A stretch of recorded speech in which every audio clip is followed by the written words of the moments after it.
Alders speaking. What can I do for you? Good morning, Mr. Alders. This is Claire Van Ness. I'm calling about the lounge suite we bought. You were supposed to deliver it today? Mrs. Van S, you said? Ah, yes. Let's see. Tuesday the 23rd of April.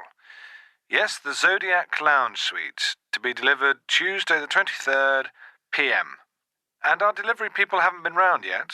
No, they haven't. It's almost 5 o'clock now, so I wonder if anything's happened. Well, madam, our delivery staff always make a point of finishing the day's round, so if they haven't called yet, they'll be with you within the next hour or so.